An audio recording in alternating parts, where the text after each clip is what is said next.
Hi everybody, Beauregard here, and today we'll be talking about the top 10 reasons why everybody loves to hate Fallout 4.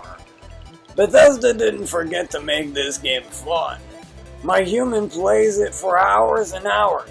He has many settlements, a cool and unique character, but the more I watch, the more I notice just how many things there are that made the game kinda suck at the same time. Getting right to the point, here are the top 10 reasons everybody loves to hate Fallout 4. Reason 10. The glitches. There are a lot of glitches, but it's not game breaking. In fact, some of the glitches are funny and adds humor to the game. One instance here is where I found Nat. She was running away from Diamond City one day, and I followed her, and she runs all the way to the end of the road, and yeah.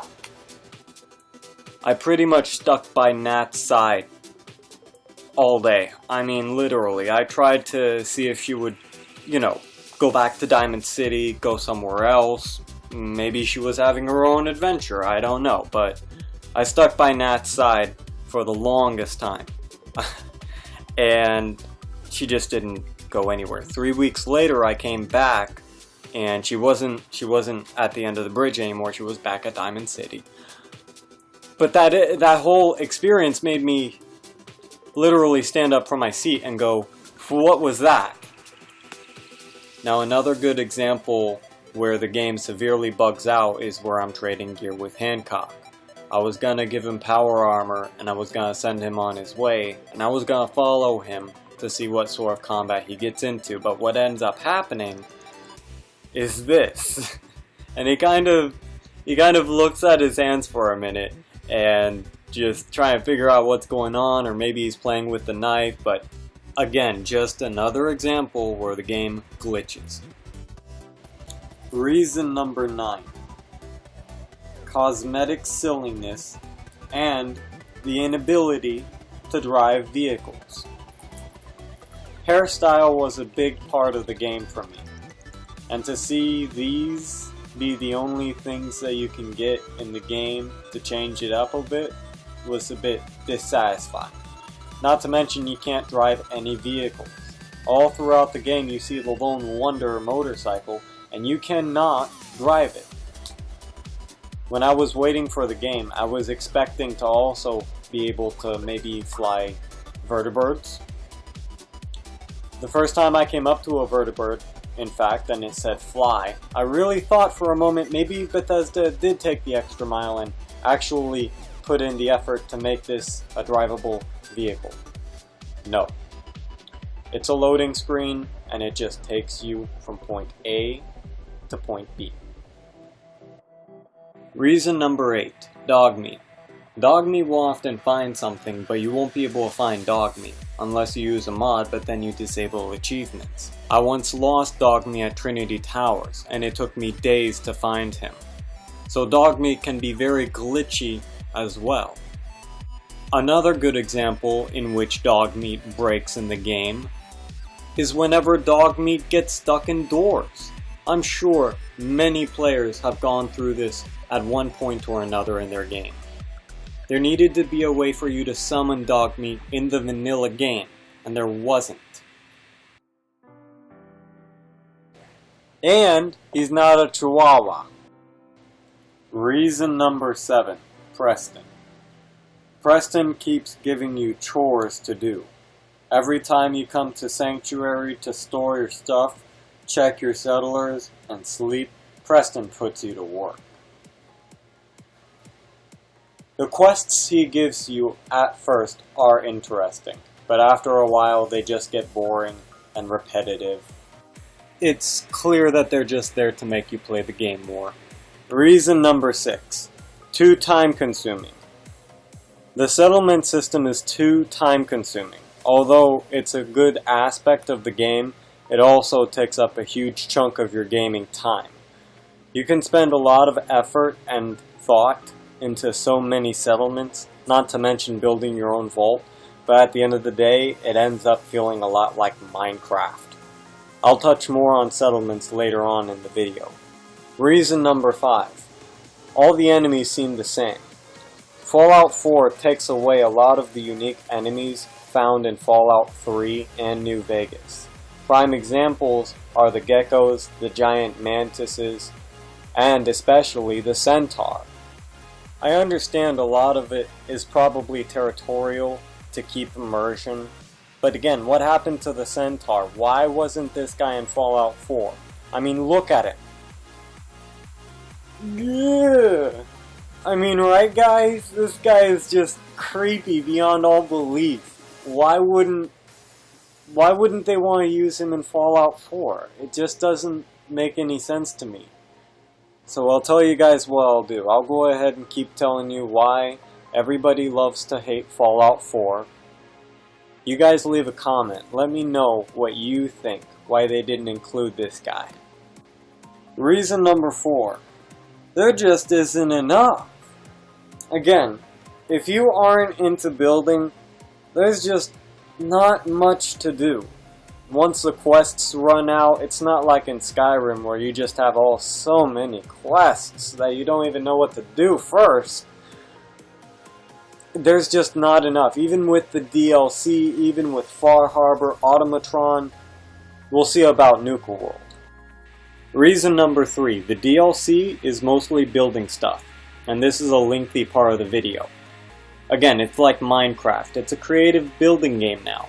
Why Bethesda would take such a great open world role-playing game and stick all this building content in it is beyond me. For example, the robot companions in Automatron are made through the settlement system. The settlement system is present in all the DLC content, including Far Harbor, because of the settlements that you can colonize there. This is something that I'm sure a lot of people don't like, because I sure don't like it, so without a doubt other people must get pretty frustrated as well whenever they're in the Commonwealth like me, and then they get the message stating that a settlement in Far Harbor is under attack. Even worse is when you get that same message again, just as you're arriving at the dock, and it's telling you that a settlement back in the Commonwealth is being attacked too. Most of the settlement expansions we got are probably not being played by a good percentage of the players and are hardly worth the cost, by the way. Worst of all, it just feels like the Vault Tech Workshop is a developer's way of forcing you to use the settlement system by having you explore and kill cave-dwelling monsters as part of the quest. Judging by how it plays out, that's how they get you into it. By then, you feel inclined to at least try to make a vault. But if you're just not into the building aspect of the game, then the exploration and battles are useless, save for some legendary weapons and or armor. Now I think I speak for everyone when I say what we want is more quests, weapons, armors, collectibles like magazines, skills, at least I think that would be cool, new enemies, new locations, more lore, interesting NPCs to conversate with or screw around with, whatever floats your boat, and overall less settlement expansions. Reason number 2, the mods. The mods for the Xbox One are unfortunately limited to a 2 GB cap, so you can't just go in willy-nilly downloading every mod you see. Your Xbox only carries so much. And the Xbox doesn't have access to the Fallout 4 script extender. In other words, some of the cool mods you see on your PC for Fallout 4 might not be available on the Xbox One. This is also partly due to modders having their content stolen and uploaded without permission, among several other complications such as certain mods simply not working at all as compared to their PC counterpart versions, again due to the absence of the script extender. Not to mention PS4 mods aren't even available because of difficulties between Bethesda and Sony Interactive Entertainment. Still, as you can see by this game clip, which is my modded profile, the mods still add a lot of fun to the game. Reason number 1, no replayability. After you find out what happened to your son Sean, and once you've finished the main quest line, there's very little value in playing the game all over again, despite the branching decisions you can make between the Dark Brotherhood of Steel, the Railroad, the Institute, and the Minutemen, although I like siding with the Railroad the most. Out of all those other reasons, this is the #1 reason why I think everyone loves to hate Fallout 4. It's because there was just way too much replayability in Skyrim, Bethesda's previous huge hit title. It's hard not to bring what Skyrim has to offer into the mix, but on this subject, it is a must. For me, Skyrim had as much replayability as it did races to choose from, and even then, it doesn't stop there. I find it uncanny how I can load a completed Skyrim character at level 150 and find something new I never even knew about, even after pouring so many hours into the game. But then, I can't hardly find anything new in Fallout 4 once everything is completely through and done with. Finally, everywhere you go, everything is the same. The houses all have the same furniture and items, the buildings all have the same furniture and items, even the trees, bushes, and shrubs are the same everywhere you go. Now Skyrim had the same flora and fauna littered everywhere, but Skyrim, it was the way it was made.